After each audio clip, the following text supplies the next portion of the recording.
Assalamualaikum warahmatullahi wabarakatuh. Perkenalkan, saya Muhammad Jinda Sarifullah dengan NIM 2424 10 10 10 60. Di sini saya akan menjelaskan tentang remedi kuis 1 sistem basis data. Nah, di sini tuh ada soal nomor 1. Soalnya ini kayak gini, bisa dibaca sendiri dan disuruh yang pertama itu identifikasilah entity berserta atributnya. Nah, di entity jawaban saya itu di entity yang pertama itu ada entity menu. Atributnya ada ID menu sebagai primary key, nama menu dan harga. Yang kedua, entity kedua jenis menu. Atributnya ada ID jenis menu sebagai primary key dan nama jenis. Untuk entity yang ketiga ada pelanggan. Atributnya itu ada ID pelanggan sebagai primary key dan nama pelanggan. Untuk entity yang keempat itu ada kasir. Untuk yang entity keempat itu ada kasir, atributnya itu ada ID kasir sebagai primary key dan nama kasir.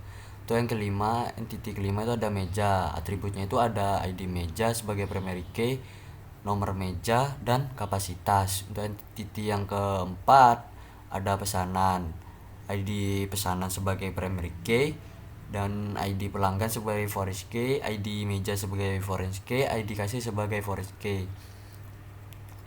Untuk entity yang keempat itu ada metode pembayaran, atributnya itu cuman ada ID metode pembayaran menjadi primary key.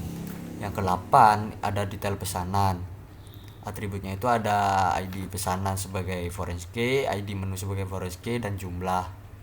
Untuk yang soal kedua itu tentukan relasi antar entity-nya. Nah, di sini entity pertama itu ada entity pelanggan dan pesanan. Relasinya itu one to many, tidak wajib dan wajib. Artinya itu satu pelanggan boleh punya banyak pesanan, tapi setiap pesanan harus dibuat oleh seorang pelanggan.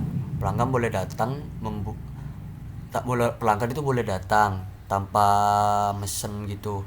Misal masih melihat-lihat, maka tidak wajib. Yang entity kedua itu ada pesanan dan kasir.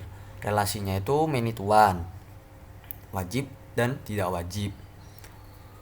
Kenapa demikian? Artinya banyak pesanan bisa dilayani oleh satu kasir, tapi satu pesanan harus ada pada catatan kasir.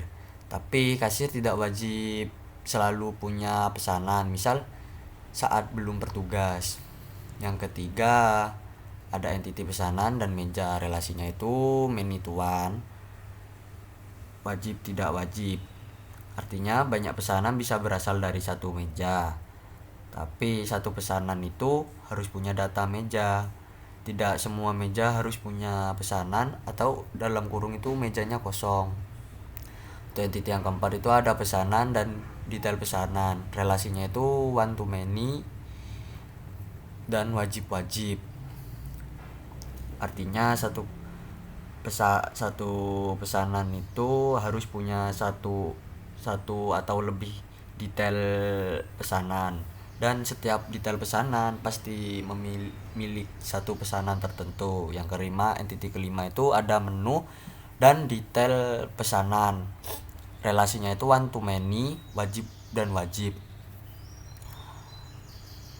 Artinya banyak menu itu bisa termasuk ke satu jenis. Contohnya itu misal makanan utama, tapi tidak semua jenis menu itu tidak harus langsung punya menu, tapi jenis menu masih bisa dibuat dulu sebelum menunya ada.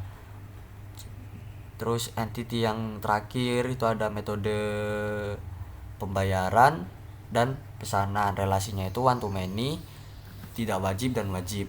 Artinya satu metode pembayaran bisa digunakan untuk banyak pesanan, tetapi setiap pesanan harus menggunakan satu metode pembayaran. Nomor 3, gambarkan ERD entity relationship diagram lengkap dengan atribut dan relasinya. Nah, di sini saya sudah menjadikannya warna kuning. tabelnya warna kuning. Nah, di sini saya akan menjelaskan yang warna biru. Nah, di sini gambarannya seperti ini. Kasir menangani pesanan, pesanan ditangani oleh kasir, lalu meja dibutuhkan oleh pesanan, pesanan membutuhkan meja. Lalu pelanggan memilih pesanan, pesanan dipilih oleh pelanggan. Metode pembayaran mempunyai pesanan, lalu pesanan dipunyai oleh metode pembayaran. Pesanan dipunyai oleh detail pesanan mempunyai pesanan. Detail pesanan dipunyai oleh menu, menu mempunyai detail pesanan. Menu memiliki jenis menu, lalu jenis menu dimiliki oleh menu. Lalu yang nomor 2, perintahnya dari cerita ini disuruh bikin tabel 1NF sampai tabel output akhir. Nah, 1NF-nya itu tabelnya itu berisi nomor, nama barang, harga, jumlah, pajak, total, kurir, penerima, alamat penerima. Lalu 2NF-nya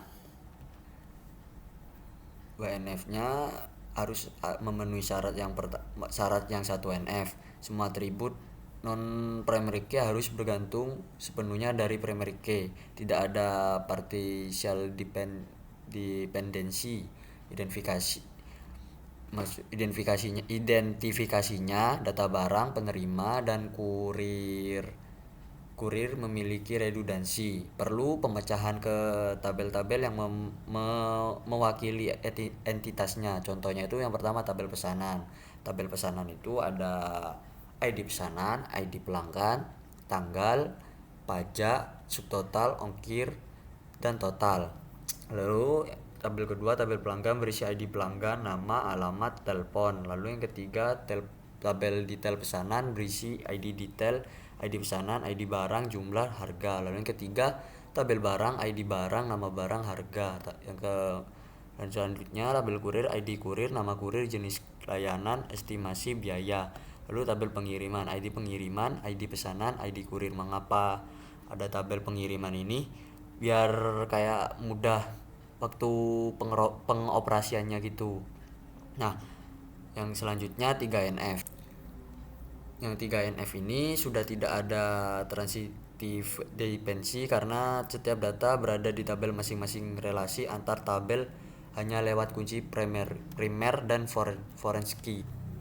Jadi sebenarnya itu struktur data 3NF itu udah memenuhi 3NF. Dari 2NF sudah memenuhi 3NF.